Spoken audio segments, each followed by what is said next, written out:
प्रधानमंत्री नरेंद्र मोदी की मन की बात के 100वें एपिसोड को लेकर कानपुर के बीजेपी नेताओं और जनता में उत्साह देखने को मिला। शास्त्री नगर में विधायक की ओर से मन की बात देखने के लिए बड़े पर्दे और बैठने का इंतजाम किया गया था।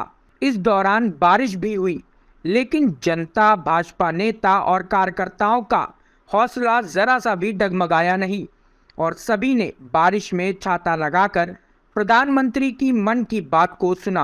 बता दें कि कानपुर के गोविंद नगर विधानसभा से भाजपा विधायक सुरेंद्र मैथानी और जिला अध्यक्ष सुनील बजाज की ओर से शास्त्री नगर पुलिस चौकी चौराहा पर मन की बात सुनने के लिए स्क्रीन का इंतजाम किया गया था, लेकिन प्रधानमंत्री नरेंद्र मोदी के मन की बात का 100वां एपिसोड शुरू होते ही बारिश होने लगी।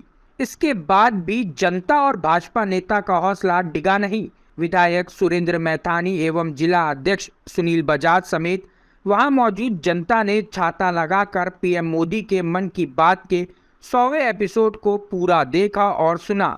विधायक सुरेंद्र मैथानी ने कहा कि मोदी जी के मन की बात, जो पूरी तरह गैर राजनीतिक है, उसे सुनने से प्राकृतिक आपदा भी हमको नहीं रोक सकती।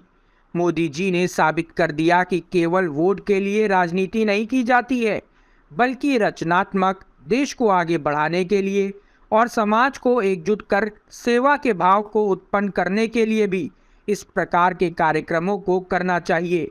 कार्यक्रम में मुख्य रूप से विधायक सुरेंद्र मैथानी, जिला अध्यक्ष सुनील बजाज, मंडल अध्यक्ष अरविंद सिंह, अजय श्रीवास्तव, काशीनाथ, संजीव वर्मा, राकेश सिंह, प्रदीप भाटिया, गौरव, अनामिका श्रीवास्तव, शोभा शुक्ला आदि लोग मौजूद रहे।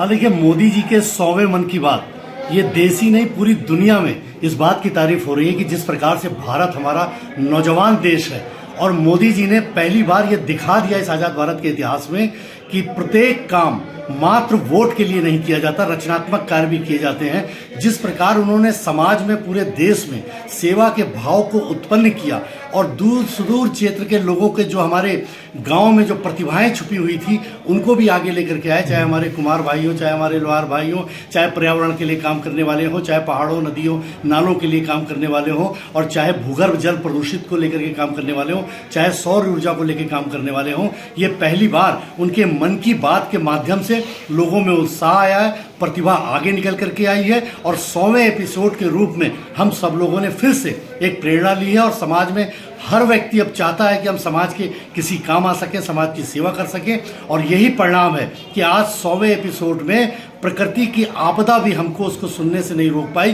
भीषण बारिश में, लगातार बरसते पानी में छाता लगाकर, छतरी लगा करके हम सब लोगों ने मोदी जी की बात को सुना है। मैं बहुत बधाई देता हूं कानपुर के लोगों को, पूरे देश के लोगों को, और मोदी जी का धन्यवाद ज्ञापित करता हूं कि उन्होंने दलगत राजनीति से भी ऊपर उठ करके समाज को समाज से जोड़ करके, लोगों को प्रेरित करके और समाज के उत्थान के लिए एक अनोखा माध्यम मन की बात निकाली। इसके 100वें एपिसोड की बहुत बहुत बधाई, बहुत बहुत शुभकामनाएं।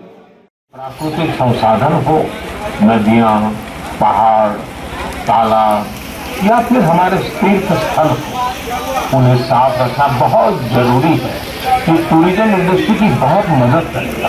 पर्यटन में स्वच्छता के साथ साथ हमने इनक्रेडिबल इंडिया मूवमेंट की भी कई बार चर्चा की है। इस मूवमेंट से लोगों को पहली बार ऐसे कितनी जगहों के बारे में पता चला जो विदेशों में टूरिज्म पर जाने से पहले हमारे देश के कम से कम 15 टूरिस्ट डेस्टिनेशन पर जरूर जाना चाहिए। और यह डेस्टिनेशन जिस राज्य में आप रहते हैं वहाँ के निम्न राज्य के होने चाहिए। ऐसे ही हमने स्वच्छ सियाचिन, सिंगल यूज प्लास्टिक और ई वेस्ट जैसे गंभीर विषयों पर भी लगातार बात की है।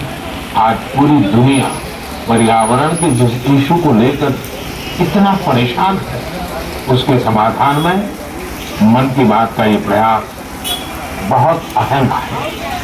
उन्होंने सभी देशवासियों को 100 एपिसोड की शानदार जर्नी के लिए शुभकामनाएं दी।